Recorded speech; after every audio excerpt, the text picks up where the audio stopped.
Internet nació como una promesa de libertad, un lugar donde cualquier persona podía compartir una idea, crear una página, subir una imagen, escribir una historia o construir una comunidad desde cualquier rincón del mundo.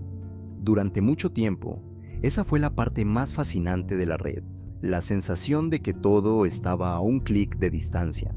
Conocimiento, entretenimiento, música, foros, juegos, vídeos absurdos, tiendas, redes sociales y millones de personas conectadas al mismo tiempo. Pero cuanto más tiempo pasas mirando, más empiezas a notar que esa libertad también abrió puertas a lugares que nunca deberían haber existido. Porque Internet no es solo lo que aparece en la primera página de Google. No es solo lo que vemos en TikTok, en YouTube o en Instagram. Debajo de esa superficie brillante y aparentemente inofensiva, existe una parte más extraña, más caótica y mucho más incómoda. Comunidades olvidadas, páginas abandonadas, experimentos artísticos que parecen salidos de una pesadilla, archivos gubernamentales demasiado reales, foros donde la libertad de expresión se mezcla con el daño, y sitios que muestran hasta dónde puede llegar la crueldad humana cuando nadie está mirando. Y para entender este recorrido, vamos a imaginarlo como un iceberg. En la parte superior están las páginas extrañas, inquietantes o famosas que casi cualquiera podría encontrar por accidente. Pero a medida que bajamos, cada nivel se vuelve más oscuro. Lo raro se convierte en perturbador. Lo perturbador se convierte en peligroso. Y al final, en el fondo, aparecen sitios que no solo incomodan, sino que obligan a preguntarnos qué clase de cosas puede crear el ser humano cuando se esconde detrás de una pantalla. Antes de empezar, suscríbete al canal si todavía no lo has hecho. Estamos intentando llegar a la meta de los 1000 suscriptores y cada apoyo cuenta muchísimo. También deja tu like si te gustan este tipo de vídeos, porque ayuda a que más personas descubran el canal. Y una advertencia importante, este vídeo trata temas sensibles, páginas perturbadoras, crimen real, muerte, sectas, explotación y comunidades oscuras de Internet. No es contenido para todo el mundo, se recomienda discreción. Comenzamos en la parte más alta del iceberg, donde lo inquietante todavía parece casi inofensivo. Y el primer caso es Superbad, una página que parece menos un sitio web y más un sueño extraño construido con código antiguo. Superbad fue creado en los años 90 como una especie de instalación artística digital. Al entrar, no encuentras una explicación clara, ni un menú tradicional, ni una página de bienvenida que te diga qué estás viendo.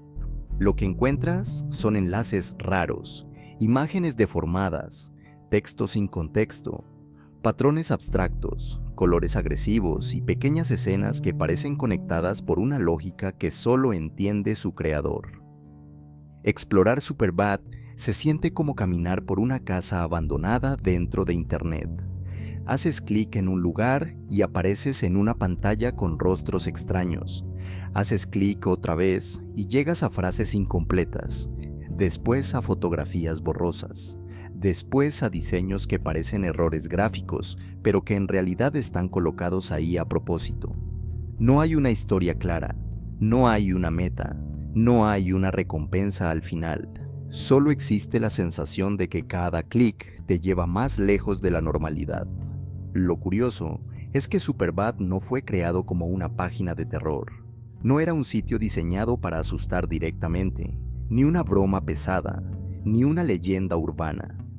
Era arte web experimental, pero precisamente por eso resulta tan extraño, porque no intenta explicarse, no intenta tranquilizarte, simplemente existe, congelado en una época en la que Internet era mucho más salvaje, más creativo y mucho menos pulido que ahora. Hoy estamos acostumbrados a diseños limpios, botones claros y plataformas que nos guían en cada paso. Superbad hace lo contrario. Te suelta en medio de un laberinto digital y te deja preguntándote si acabas de encontrar una obra de arte, un error olvidado o algo que no deberías haber visto.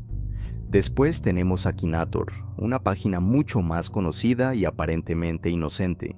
Durante años, millones de personas han jugado con ese genio virtual que intenta adivinar el personaje, persona o concepto en el que estás pensando. La dinámica es simple. Tú eliges algo en secreto y Akinator empieza a hacer preguntas.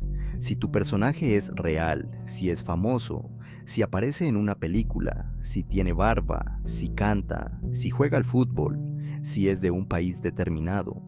Pregunta tras pregunta. El sistema va descartando posibilidades hasta que, muchas veces de forma sorprendente, acierta. Para mucha gente, Akinator fue un juego de infancia o adolescencia, algo divertido para probar con amigos en el ordenador del colegio o en el móvil. Pero lo inquietante aparece cuando recuerdas que Akinator no funciona por magia. Funciona con una base de datos alimentada por usuarios, y cuando millones de personas durante años introducen personajes, conceptos, criminales, víctimas, criaturas ficticias, memes oscuros o referencias extremadamente específicas, el juego empieza a hacer preguntas que pueden sentirse fuera de lugar. De repente, lo que parecía un simple pasatiempo puede preguntarte cosas demasiado incómodas. Preguntas relacionadas con tragedias, violencia, muerte, conductas perturbadoras o situaciones que no esperabas ver en un juego con estética caricaturesca. No porque el genio tenga malas intenciones, sino porque su algoritmo intenta llegar a la respuesta correcta a cualquier precio. Y si para distinguir un personaje necesita entrar en terrenos oscuros, lo hará. Ahí está lo extraño de Akinator. Es una página familiar, casi nostálgica. Pero debajo de su diseño juguetón hay un reflejo de todo lo que los usuarios han decidido enseñarle. El genio no juzga, no entiende el peso emocional de ciertas preguntas, solo calcula, solo compara, solo sigue avanzando hasta acertar. Y esa frialdad, en un contexto equivocado, puede resultar más inquietante de lo que parece. Bajando un poco más encontramos TimeCube, una de esas páginas que parecen imposibles de explicar sin sonar como si uno estuviera exagerando.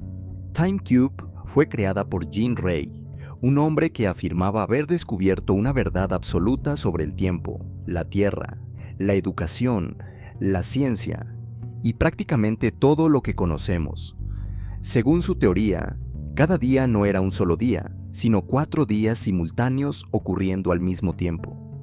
A partir de esa idea construyó una página enorme, caótica, repetitiva y visualmente agresiva, llena de frases en mayúsculas, insultos, declaraciones grandiosas y ataques contra científicos, profesores, religiones e instituciones académicas.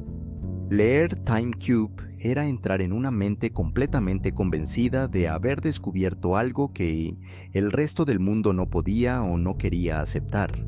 No había una estructura clara, no había una explicación fácil de seguir, había párrafos interminables, palabras repetidas, frases que parecían saltar de una idea a otra y una insistencia constante en que todo el sistema educativo estaba diseñado para mantener a la humanidad en la ignorancia. Lo perturbador de TimeCube no es solo su contenido, también es la sensación que transmite, porque detrás de la página se percibe a una persona aislada, obsesionada con una idea, gritando al mundo durante años sin que nadie pudiera sacarlo de ese bucle. Para algunos usuarios, TimeCube se convirtió en un meme, para otros, en una curiosidad histórica de Internet, pero también tiene un lado triste. Es el registro digital de alguien que dedicó décadas a defender una teoría incomprensible, convencido de que estaba viendo una verdad que todos los demás negaban. Hoy, la página original ya no funciona como antes, pero sus archivos siguen circulando. Y al leerlos, uno no sabe si reírse de lo absurdo, preocuparse por la mente que lo escribió o sentir pena por una vida entera, atrapada en una idea imposible de soltar. El siguiente caso es This Man, una de las leyendas más famosas del Internet moderno. La página mostraba el retrato en blanco y negro de un hombre de rostro extraño. Cabeza redondeada, cejas marcadas, mirada fija y una sonrisa que parecía demasiado neutra para resultar cómoda. Según la historia presentada en el sitio, una paciente de un psiquiatra en Nueva York había dibujado a ese hombre después de verlo repetidamente en sueños. Poco después, otros pacientes supuestamente reconocieron el mismo rostro y afirmaron haberlo visto también mientras dormían. La idea era simple, pero increíblemente efectiva. ¿Y si miles de personas alrededor del mundo estuvieran soñando con el mismo desconocido? ¿Y si ese rostro apareciera en sueños de personas que nunca se habían visto entre ellas? La página recopilaba teorías. Algunas hablaban de psicología colectiva, otras de espiritualidad. Otras sugerían que quizá todos nos cruzamos con rostros desconocidos durante el día y luego la mente los reconstruye mientras dormimos.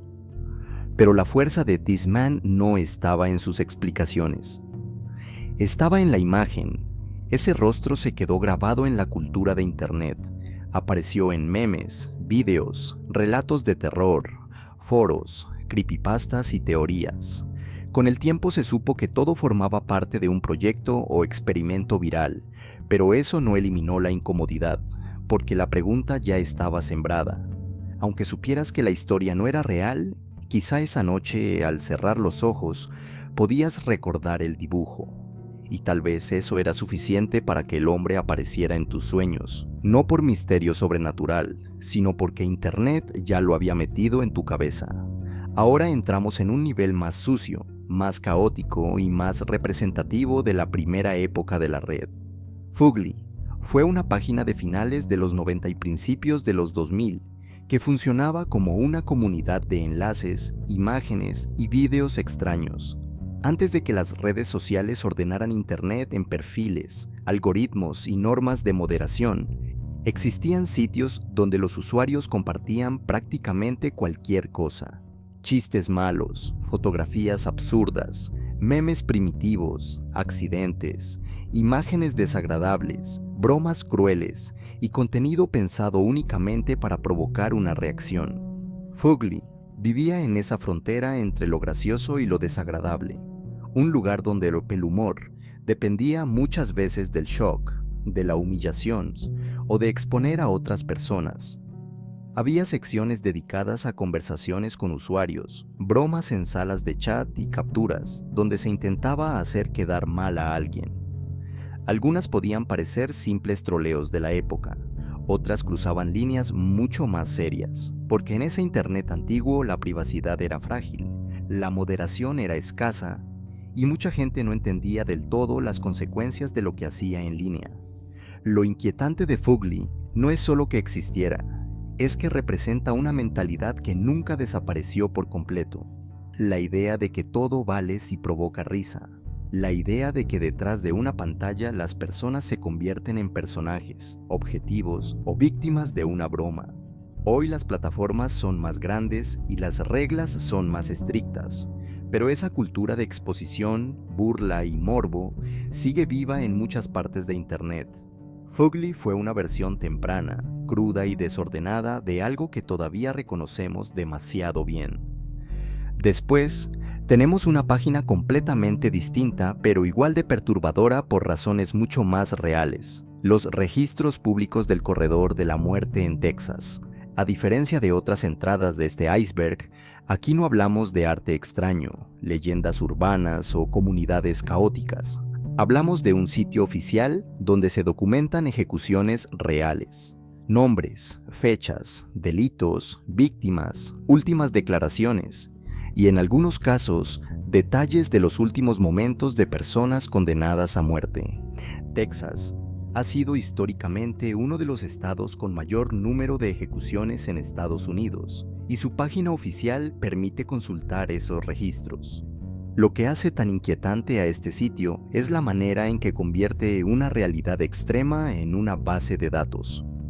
Puedes leer el crimen por el que alguien fue condenado, puedes leer las palabras finales de esa persona, puedes ver cómo una vida, con todo su horror, culpa, arrepentimiento o ausencia de arrepentimiento, queda reducida a una ficha, y ahí aparece una tensión difícil. Algunas de esas personas cometieron actos atroces, crímenes imperdonables que destruyeron familias enteras, Pero al leer sus últimas palabras, el horror se vuelve más complejo, porque no estás mirando solo una estadística, estás mirando a un ser humano en el borde final de su existencia. A veces pide perdón, a veces habla de Dios, a veces se dirige a su familia, a veces no dice nada. Y esa humanidad no borra el daño causado, pero sí obliga a enfrentar la realidad de la pena de muerte sin filtros. La página es perturbadora porque no necesita música de terror ni imágenes explícitas. Su frialdad administrativa es suficiente.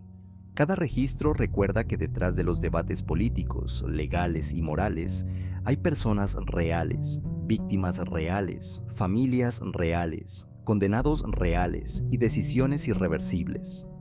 Es una de esas páginas que no parecen oscuras a simple vista, pero que dejan una sensación pesada después de leerlas. Más abajo encontramos Silk Road, uno de los sitios más famosos de la Dark Web. Silk Road fue un mercado clandestino creado en 2011, donde los usuarios podían comprar y vender drogas y otros productos ilegales utilizando Bitcoin y navegadores anónimos. Su creador, Ross Ulbricht, operaba bajo el alias Dread Pirate Roberts y defendía la idea de un mercado libre sin intervención del gobierno. En teoría, lo presentaba como un experimento libertario. En la práctica, se convirtió en una plataforma criminal gigantesca. Silk Road funcionaba con una estructura sorprendentemente parecida a una tienda online normal. Había vendedores, reseñas, puntuaciones, sistemas de depósito y atención al cliente. Esa era precisamente la parte más inquietante. No parecía un callejón oscuro, parecía comercio electrónico. La misma lógica de Amazon o eBay, aplicada a sustancias ilegales. Los usuarios podían comparar precios, leer opiniones y recibir productos en su casa con una sensación de distancia casi irreal. Durante su auge, Silk Road movió enormes cantidades de dinero y atrajo a cientos de miles de usuarios, pero también atrajo la atención de agencias federales. Investigadores infiltrados comenzaron a realizar compras, rastrear errores, seguir pistas digitales y reconstruir la identidad del creador. En 2013, Ulbricht fue arrestado en una biblioteca pública de San Francisco mientras estaba conectado a la cuenta administrativa del sitio. La caída de Silk Road no acabó con los mercados de la Dark Web. De hecho, abrió una puerta. Después aparecieron copias, sucesores y competidores. Cada vez que uno caía, otro intentaba ocupar su lugar. Silk Road fue importante porque demostró que Internet podía crear un mercado criminal global con apariencia profesional, reputación de vendedores y logística internacional. No fue solo una página ilegal, fue una prueba de concepto, y eso es lo que la hizo tan influyente y tan peligrosa. El siguiente caso nos lleva a un territorio mucho más delicado: comunidades relacionadas con la autodestrucción. En los primeros años de Internet existió un grupo llamado Alt-Holiday, nacido en Usenet, una red de discusión anterior a los foros modernos y a las redes sociales. Al principio, la idea parecía ser crear un espacio donde personas con pensamientos oscuros pudieran hablar sin ser juzgadas. Un lugar para expresar desesperación, miedo, cansancio o dolor emocional. Pero el problema con este tipo de espacios es que la frontera entre escuchar y reforzar puede volverse extremadamente peligrosa.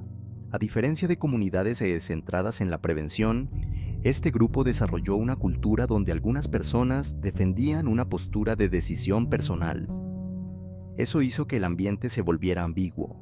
Para algunos, era un refugio donde podían decir lo que no se atrevían a contar a nadie. Para otros, un lugar que normalizaba o incluso empujaba ideas que necesitaban intervención urgente. Con el tiempo, el grupo se volvió infame. Se habló de casos reales de personas que habían participado en sus conversaciones antes de quitarse la vida. También aparecieron trolls, usuarios crueles y personas que no estaban allí para ayudar, sino para alimentar el sufrimiento ajeno. Y cuando eso ocurre, una comunidad que decía ser un espacio de libertad puede transformarse en algo dañino. Alt Holiday sigue siendo un ejemplo temprano de una pregunta que Internet todavía no ha resuelto del todo. ¿Cómo se permite hablar honestamente del dolor sin convertir ese dolor en una cámara de eco? ¿Cómo se protege la libertad de expresión cuando las palabras pueden tener consecuencias reales en personas vulnerables? No hay una respuesta sencilla, pero este caso demuestra que un espacio digital puede sentirse seguro y peligroso al mismo tiempo. A partir de aquí, el iceberg empieza a bajar hacia páginas más explícitas y difíciles. LiveLeak fue durante años uno de los sitios más conocidos para ver vídeos reales que otras plataformas no permitían. Nació en 2006 con la idea de ser un espacio de libertad informativa, donde se pudieran publicar imágenes crudas de guerras, protestas, accidentes, abusos policiales, disturbios y sucesos que los medios tradicionales a menudo no mostraban completos. Durante un tiempo, LiveLeak tuvo una doble identidad. Por un lado, servía como archivo de material importante. Allí circularon vídeos que denunciaban injusticias, violencia institucional y abusos que quizá habrían quedado ocultos. En ese sentido, la plataforma podía tener valor periodístico. Pero por otro lado, también se convirtió en un lugar donde mucha gente entraba por puro morbo. Accidentes fatales, ejecuciones, peleas, cadáveres, violencia extrema y escenas que podían marcar psicológicamente a cualquiera. Ese era el problema central de LiveLeak. ¿Dónde termina el derecho a mostrar la realidad y dónde empieza el consumo de sufrimiento humano como entretenimiento? La página nunca dejó de estar rodeada de polémica. Algunos la defendían como una alternativa sin censura, otros la veían como un escaparate de muerte y trauma, y probablemente ambas cosas fueron ciertas al mismo tiempo. Para muchos adolescentes de los años 2000 y 2010, LiveLeak fue una primera exposición a imágenes que no estaban preparados para ver. Bastaba con un enlace compartido por un amigo, una búsqueda impulsiva o un vídeo recomendado en un foro. En cuestión de segundos, alguien podía encontrarse con escenas imposibles de olvidar. Ese es uno de los aspectos más perturbadores de la web, la facilidad con la que la curiosidad puede llevarte a ver algo que tu mente no estaba lista para procesar. LiveLeak cerró en 2021 y su dominio fue reemplazado por una plataforma mucho más moderada. Para algunos, su cierre fue el final de una era de Internet sin filtros. Para otros, fue un alivio, porque aunque la realidad debe documentarse, convertir el horror en contenido siempre deja una sombra difícil de justificar. Ahora llegamos a Heaven's Gate, una página que parece congelada en el tiempo y conectada a una de las sectas más conocidas de la historia moderna. Heaven's Gate fue un grupo religioso, fundado en los años 70 por Marshall Applewhite y Bonnie Nettles. Su doctrina mezclaba ideas cristianas, espiritualidad New Age, teorías sobre ovnis y la creencia de que el cuerpo humano era solo una especie de vehículo temporal que debía abandonarse para alcanzar un nivel superior de existencia. La página web de Heaven's Gate conserva una estética muy propia de los 90. Fondo oscuro, estrellas, enlaces azules, bloques de texto largos y una sensación de cápsula temporal. Pero lo que hace que el sitio sea tan inquietante no es su diseño antiguo, es saber lo que ocurrió después.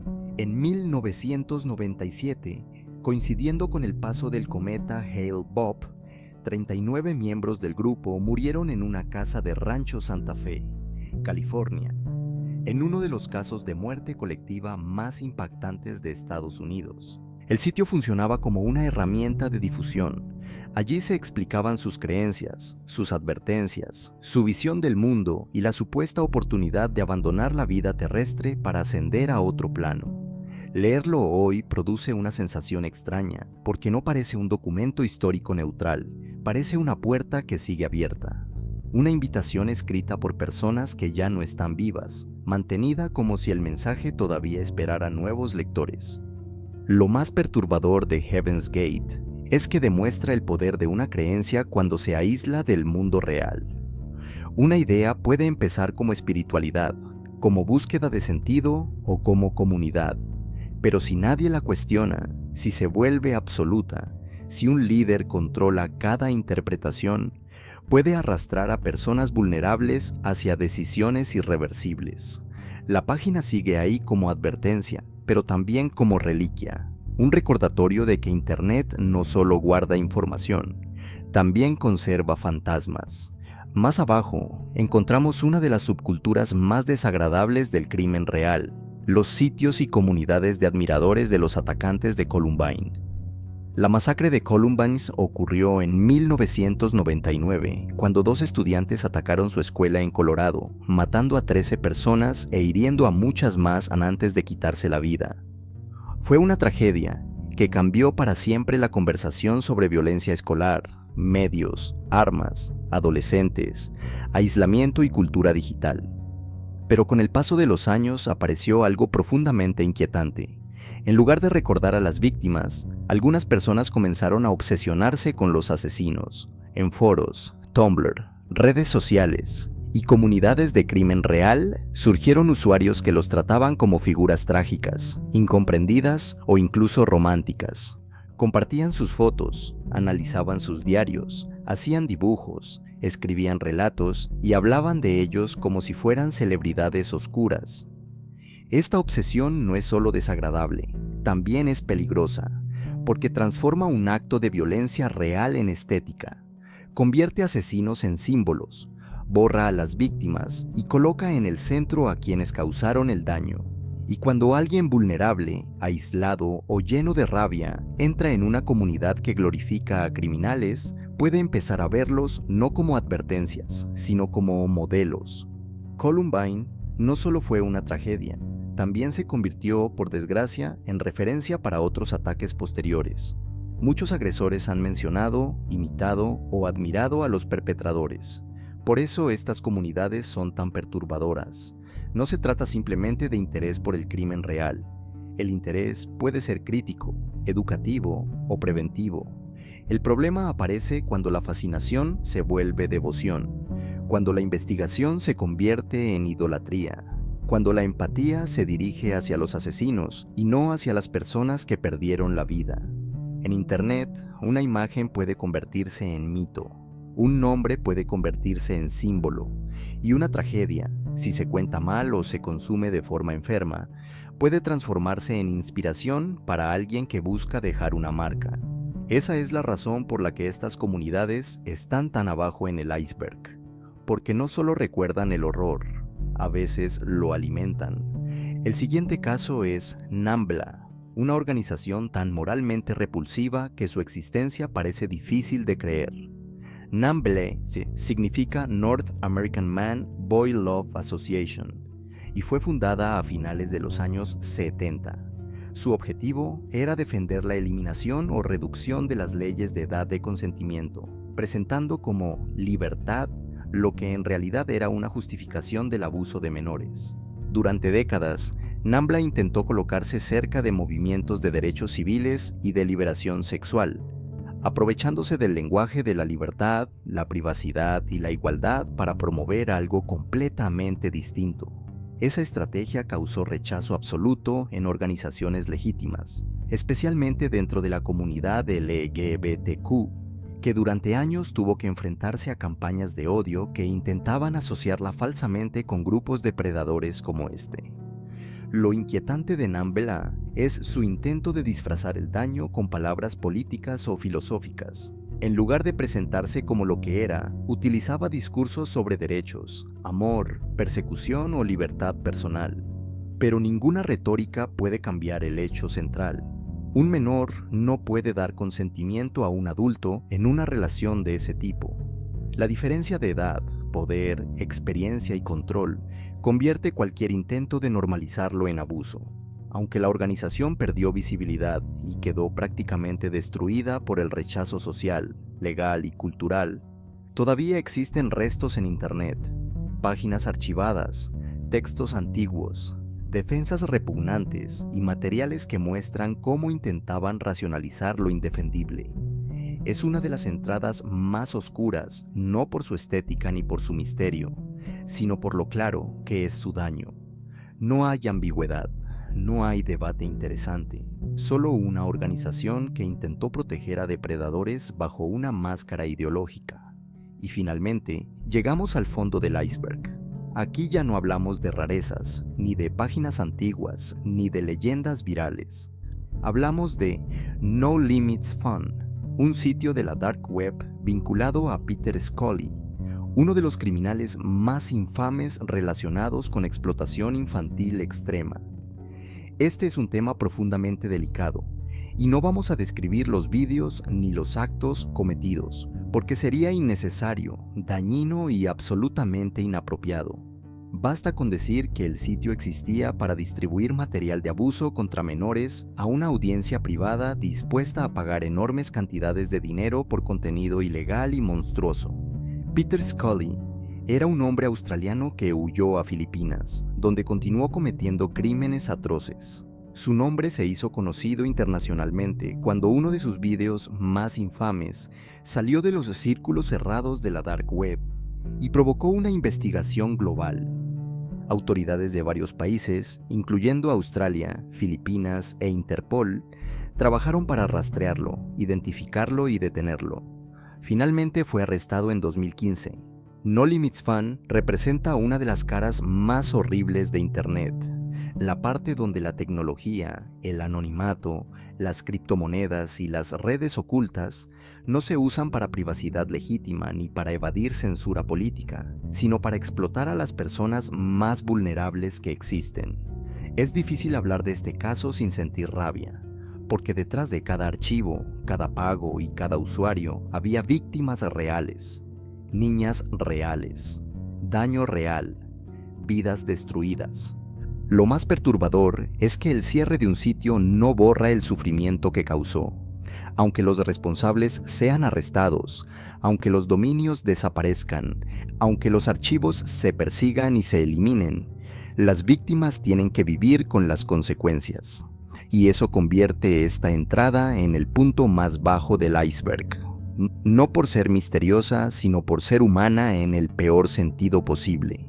Una demostración de que Internet puede amplificar tanto la creatividad como la crueldad, tanto la libertad como la explotación.